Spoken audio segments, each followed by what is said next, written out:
Hi, I'm Anna. And I'm Ben. We are AutoSave. Welcome to our channel. Today we are watching Mushoku Tensei, Season 1, Episode 20. Last episode, we met one of my least favorite characters in the series, you know. Hated it. Pax.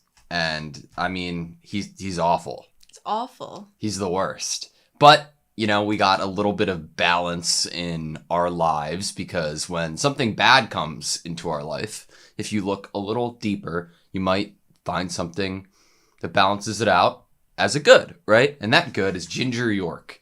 And we are hoping that Ginger York will, I don't know, stand up, make a difference, make a choice, help us. I don't know. Go notify Eris and Ruijin and Naisha. Yeah. Something. God, please. If that's like, if Ginger York runs in and is like, Rudy's captured, Aisha would be like, nah, I don't want to save my pervert brother, you know? Not realizing that it's actually the one who saved her already. I don't know. What do you think is going to happen? I think that if Eris even gets a whiff of suspicion when she wakes up, that the whole city is burning to the ground. See, that's a good point, because I think that the most satisfying, like, beat the shit out of Pax's character for me would be Eris. It'd be so good. Ruijin would be in such a dilemma because he's like, on one hand, I want to save children and like kids because they're children and kids, but this child is the worst. And then also with it being Eris and Pax being gross. Yeah. Okay. So, yeah. All right. Ready? Yeah. Sweet. The Mana disaster.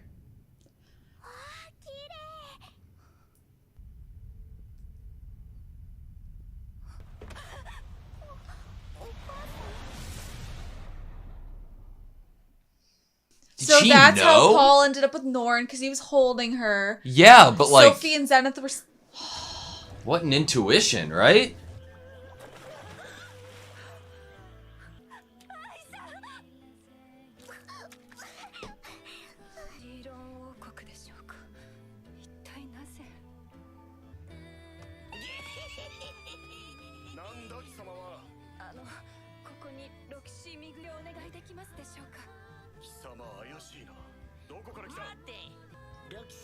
God damn it.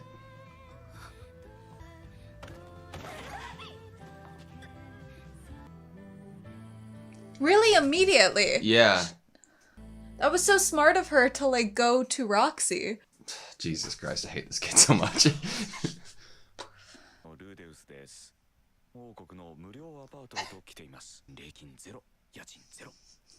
Can't get better than that.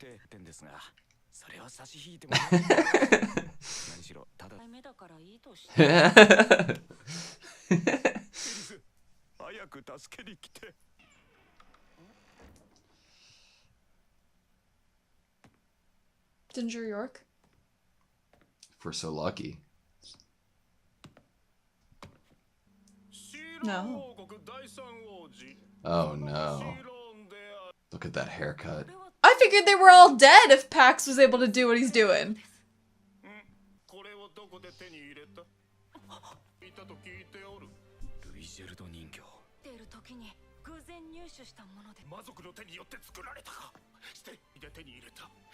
He's into it.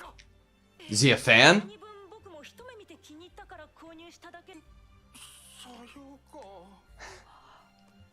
He likes it. He's into it. Roxy's?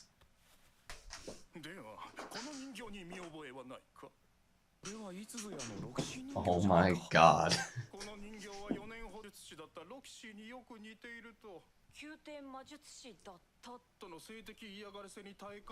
That makes a lot of sense. So she fled beforehand. Yeah.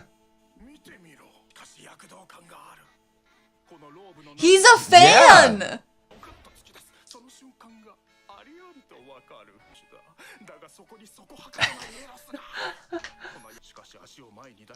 Rudy's gonna be like somebody who gets it.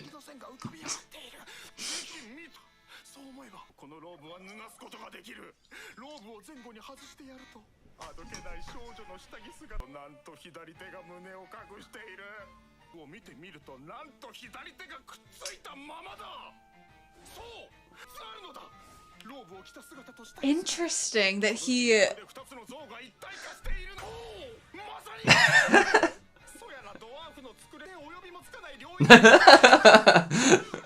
Look at his face.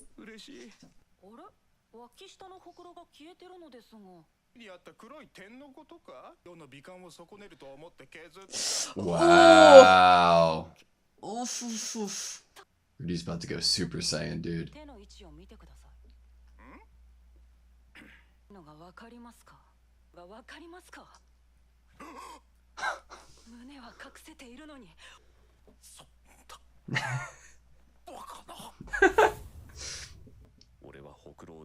Oh my. Yeah. This is whole life change.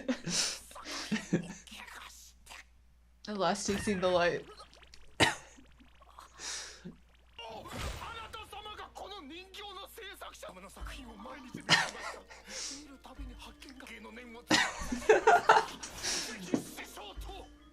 Oh my What god. a dynamic. He's gonna have to undo the barrier. Yep, that's it.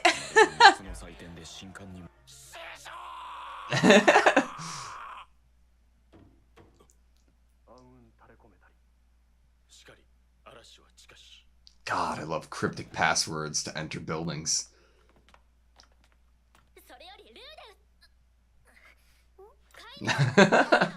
You're doing so good.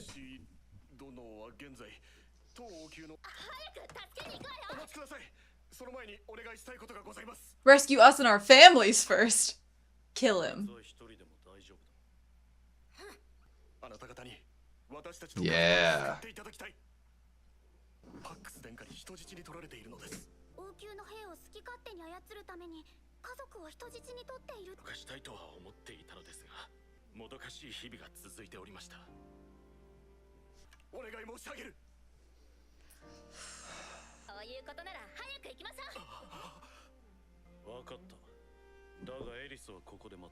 Really?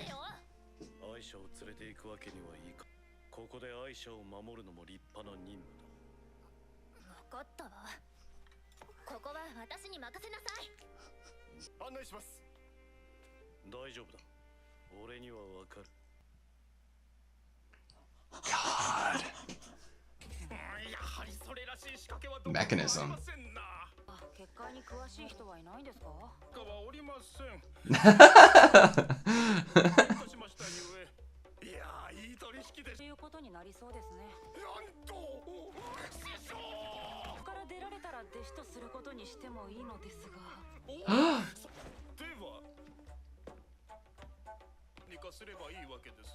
Easy. What is he willing to do? Apparently a lot just to get a figure, so... See, what he doesn't realize is that once you obtain the ability to make the figures, they're not as magical as they were before.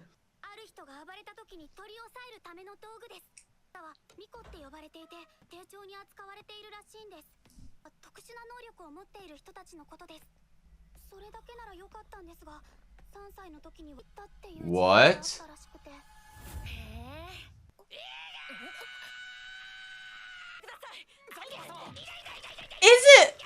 Is it him?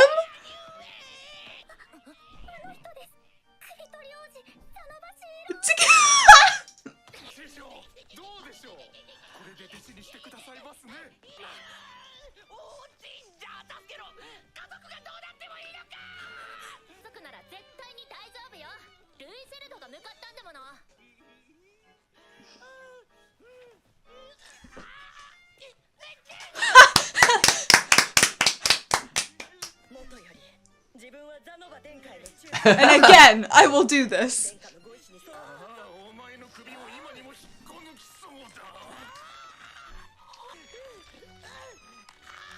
Oh! Oh, they got me. That was a jump scare. Yeah. They got me.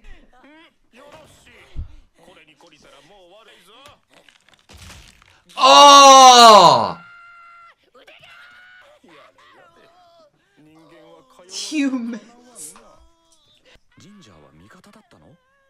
Of course. What a powerful ally. Yeah, a scary, powerful ally. Just like a superb, though, Yeah, right? yeah. Yes.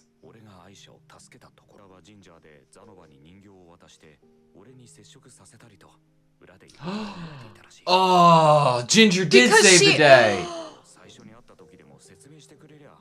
Gotta have an air of mystery. Reveal?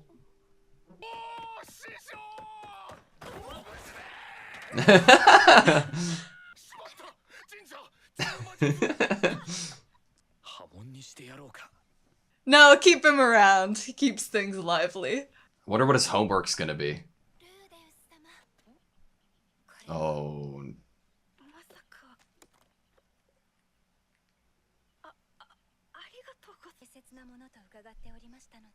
Aisha's still there. How? Where did you have it?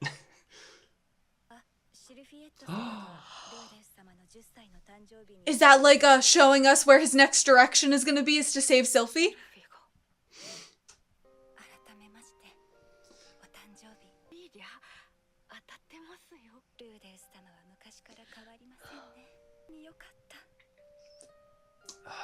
Man.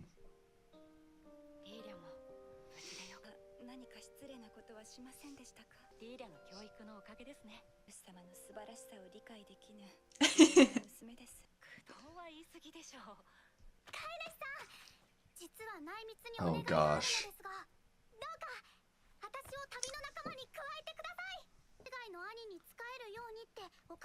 But I want to serve you! Stop.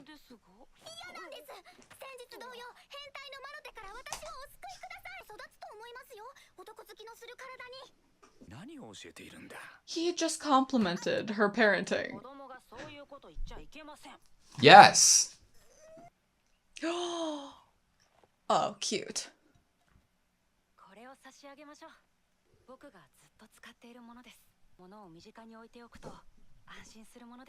Aww.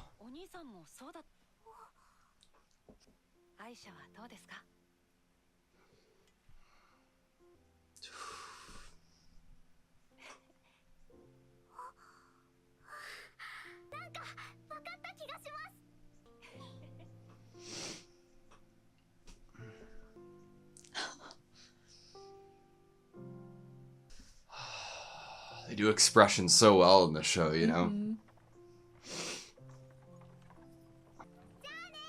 The music's really good too.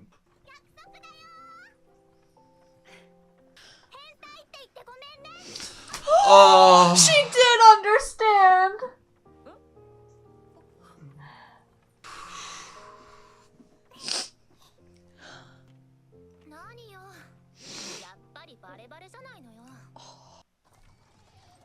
I don't... Okay. On the pretext of studying abroad. That should be good for your art. Okay, that was Mushoku Tensei episode 20. Man, that was... So, we are recording this in the morning before we start our day. And I was worried that there was going to be, like, a big, like, turn at that, like, end of the episode there when we got to see a little bit more of Zenoba. But I'm so happy it wasn't, man. That was, like, the perfect way to start my day. It felt like the ending, and then you go back to the carriage, and I got scared for a second, actually. Yeah. But what a great episode, man. That entire Rudy, Lilia, Aisha storyline this episode, I loved it so much. And you know why I loved it? I really think that it reassured me on Rudy's character. I love what he said to her. And I love that he chopped her on the head and said that she shouldn't be thinking that way. I loved his reaction to how she was talking. Yeah. Like, he honestly was like, he was hearing what she was saying, and obviously we were being shown things. And his first thought is like, Lilia, what are you teaching this kid? Yeah. You know? And then chop. And it's like, this is his little sister. He doesn't want to think about her like that. He doesn't want her to be saying things like that. I'm just very happy because like I'm in like this like different mindset that I could easily like see Rudy being in.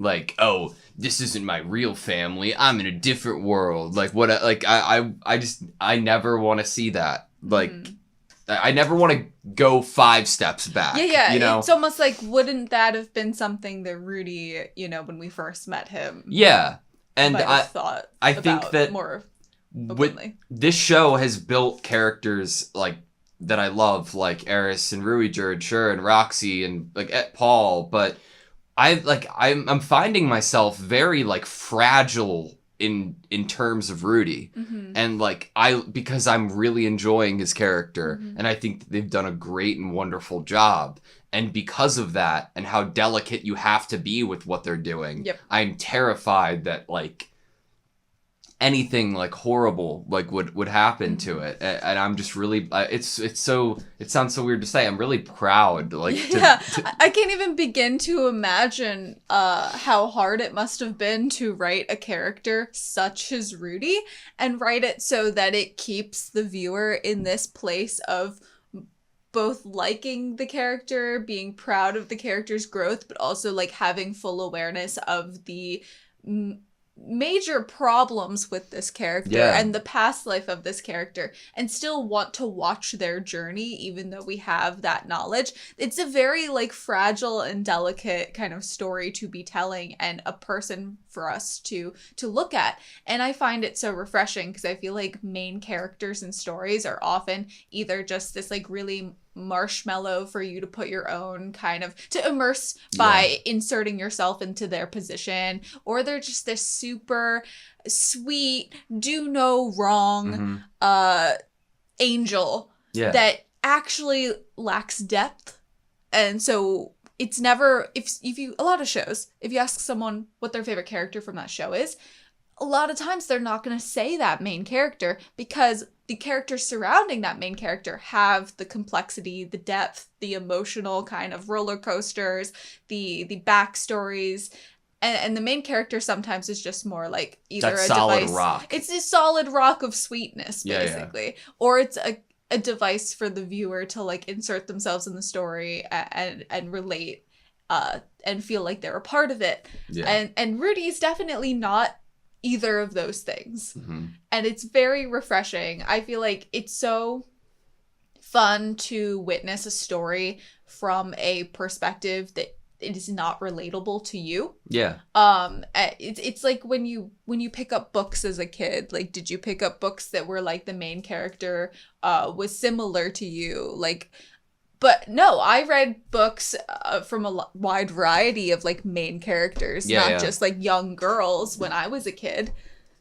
I think that what they are doing with Rudy's like familial relationships is really interesting and different too, right? Because as close as what last episode we had the dialogue about, well, it's not your real family, is it? Like, and like he doubled down that like that this is who he's talking about, you know, that's what he's considering his family. And I'm just really loving that that's the route we're going. And like, especially right now in my life, the whole like, I'm like, I tend to find connections in everything, right? But the whole like little sister. I mean, that's what this stuff is for. Yeah, I know. But the little sister, big brother, you don't like know, like you've only heard of this person, don't know them too well. And it's like, I don't know, that whole thing's like connecting to me and affecting me right now too.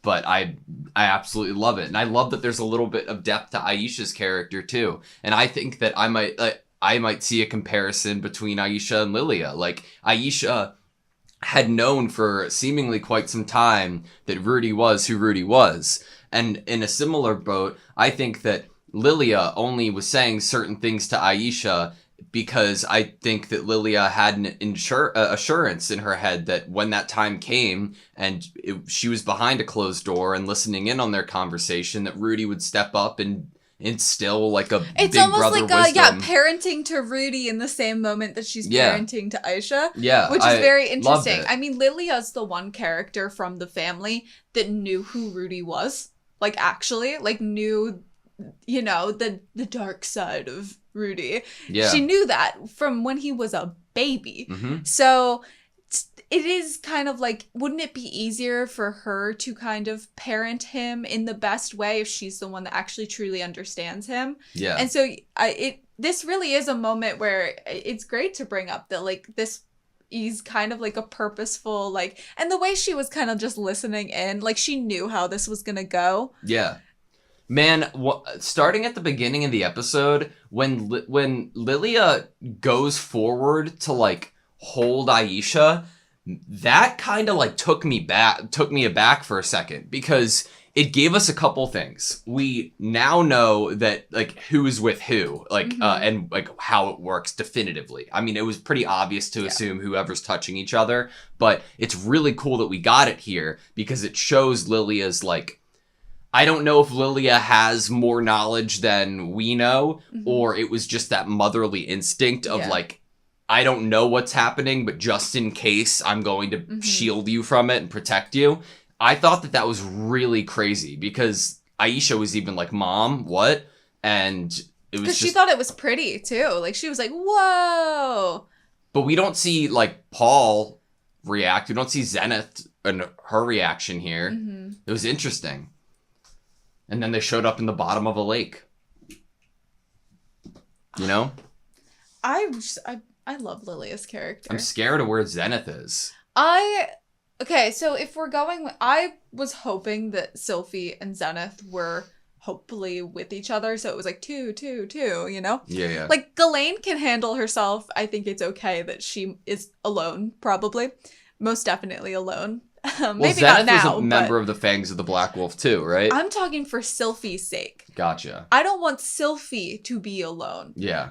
Because of what we know, what's happening to other children from that village that we've already come across, and just the dangers of what can happen. I mean, Lilia and Aisha just saw the kingdom, knew that they had a friend there, went, and then suddenly they were locked in a dungeon. Yep. You know, so it's like this unpredictability, that I am worried if Sylphie is alone. I mean, Sylphie knows magic, so that's great. I mean, obviously a little bit. Yes, but still, she knows some, and I'm sure she's been working on it practicing since Rudy left to impress him and be able to go to school with him, possibly. You know, if that's what she wants.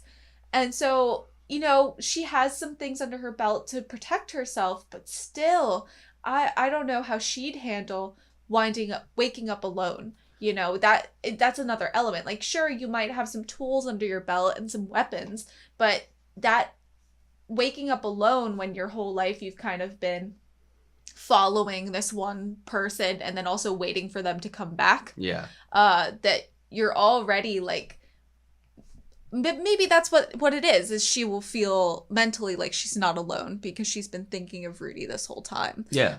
But still, I'm worried about her. Not necessarily worried about Zenith, because I think Zenith could probably handle herself. Yeah. Even if we just see her use healing magic, I highly believe that Zenith could totally, like, annihilate someone if she needed to. I can see them going one of, like, two obvious ways, at least with Sylphie's character. One I really don't want, which is her back in the role of being bullied, like, and being in some place where she's just overwhelmed by, like, what's going on, and then she is in a similar situation to where Lilia was, right? Or she could, like, have taken this in stride and be, like, a complete badass wherever she ended up. That would be so love that. Cool. And you know why that would feel good?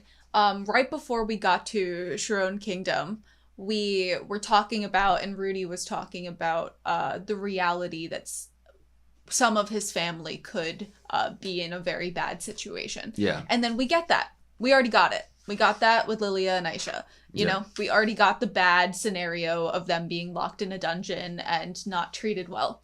So we already checked family not in good situation. And so I'm thinking, hopefully, in terms of storytelling, that this Mushoku Tensei could totally make the choice now to be like, oh, now we're going to show, like you said, Sylphie in this badass situation instead of in, like, a horrible situation. Yeah, it was heartbreaking to see that Sylphie left, you know, something for Rudy for his birthday. And in with, so now he has 2 treasured objects. I don't know where Lilia was keeping that in terms of teleportation, you know, when the mana disaster happened. But wherever it was, I respect her. Oh my god. Right? How did she have this with her? I don't know. She always carries it on her, apparently. You know how, like, some people have the, like, little, like, knife strap underneath their dress? She has, like, a strap to hold the box. Like, around the ankle. And since she has a big skirt, you can't, like, tell. I love it. I want to talk a little bit about Zenoba. Oh, the Decapitator Prince. Yes. The fact that he is the Decapitator Prince is a conversation in of itself, right? Uh-huh. I don't know why. I don't know how that happens. But I also, at the same time, don't at all think he's a Rudy situation. Like, no. Yeah, he's just he's himself. I wish that I could have been in the room when this man discovered that Roxy actually had 3 arms. Bro probably felt like he was in the Da Vinci Code. And, like, he just, like, you know, just solved, like, a cryptex, you know? And it just was like, oh my god, what? No, I broke it. This must have been an accident. Mm-hmm. And then he takes it off and he sees that it's intentional. Mm-hmm. Oh my god. See, if I'm putting myself in Zenoba's position and I discover this, right? Mm-hmm. I'm like, it's a 3rd arm. What, like, intelligence and magnificence must go into the crafting work to be able to think of such intricacies? You didn't even see any, like, clip marks or anything. It was seamless. And how ignorant must you be? Obviously, he needs a teacher because he saw this incredible craftsmanship and then thought that there was a mistake. No, it was a freckle. She couldn't reach. Her fingers couldn't reach. Honestly, I think that's... This whole kind of figure conversation is also really interesting when you are thinking about it from when Rudy made it. That he made it detachable. Like, okay, that fits with the Rudy that made it. That was a little bit more longer ago. But the fact that it's not just detachable and then it's like a Barbie, you know? But a 3rd arm to cover herself, and, like, obviously he had his reasons why he liked this idea, but still, I just find that inclusion of, like, oh, but she's also covering herself interesting. What's under Ruijerd's clothes? What is under are Ruijerd's clothes detachable? Does he have a second spear? Where is it? You know? Yes. I really, really like the show. It's interesting because on a lot of fronts, especially starting the show, there are things that, like, do make me uncomfortable mm-hmm. or have made me uncomfortable. And I know that, like, that's the intention going into a story. That's why stories forever have had antagonists and protagonists mm-hmm. and moralities from black to white and everything mm-hmm. between, you know? But it's crazy even, like, having that, like, place in my body or in my heart that I'm a little, like, reluctant to, like, just 100% gush over something. Yeah. It wins me over again and again. Mm-hmm. And, like, the writing is so well done. And it's just so lovable. I don't think I've ever... it's been so long since I've enjoyed the secondary characters, as in Eris and Ruijerd to Rudy, in, like, forever. It feels like this nostalgic, like, Brock and Misty type, like, but it's not just nostalgia, like, that makes it good. It's, like, actually, like, great writing and how great their characters are. I feel like it makes so much sense. Eris is at the point where she is and how she talks about Rudy. And it just feels so natural. And, like, she knows what Rudy's also been through and the hardships he's been through and is protective of that. Yeah. It's beautiful. And when you think about something that, other than those things and how she feels about Rudy, you know, you could just explain that up with, oh, well, this is the person she spent all this time with. And when you think back to when we first met Eris and what her personality was and how she treated other people, and then you go to the scene in this episode where Ruijerd is like, no, Eris, like, Aisha is vital to protect. And she puts both of her hands on Aisha's head and pulls Aisha closer. You know, that shows that, like, Eris's growth hasn't just been, like, focused on, oh, my treatment of Rudy and my relationship with Rudy and my connection with Rudy, I've grown or matured in any sort of way. It shows that, like, she is viewing other people in a different way than she did when we first met her. Yep. It's great. It's nice. It's so nice. I'm a little worried that, like, in my, like, sometimes you think of the worst case scenarios, especially when it's, like, such a good ending. Mm-hmm. How awful would it be if there was, like, another Mana disaster? It's like, oh, we've gotten this far, restart. Or, like what like, we don't even know what happened, what caused it, what the reasoning for it was. That would be, honestly, that would be insane if that happened again. I don't know how I would feel if it actually happened. I don't know what I'd the purpose what's was. the purpose of this other than to, like, make everything chaotic again? I feel like we have a story we're telling that was used in order to, like, turn things up, so growth had to happen, so a journey had to happen. Yeah. And any usage of bringing it back to such a scale, I couldn't see a purpose in it. I want to know what the purpose of it was still. Yeah, why it even happened. Yeah. I also want to compliment the Shrona Kingdom for exiling for study abroad. Yeah. Their kids, once they figured out what they were doing. I honestly thought Pax must have murdered his whole family for what he was getting away with. But apparently he was just really... It's a big castle, and no one actually knew what he was up preoccupied. to. His older brother, the Decapitator Prince, was preoccupied, and he didn't know what was going on because it's not like he had any servants or subordinates to tell him what his brother was up to, because he gave them all to Pax. Yeah. He traded them. I want to take one more look at the episodes ago, in episode 14 when we had, like, the after credit of Soros being beheaded. Just, like, I feel like I need to make sure we haven't, like, there were like, we haven't seen any of these characters in this past episode, which I don't other think than, we like, have. the one character that looks like a gray-haired Sylphie with sunglasses on, which I think is something to note, definitely. But the blonde dude, the king, the blonde girl who looks kind of related.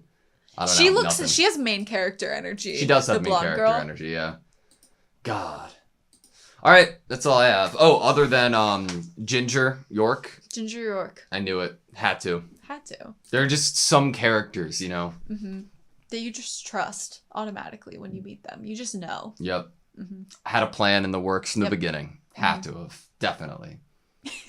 Thank you guys so much for watching this video. Please like, comment, and subscribe. And we hope to see you next time.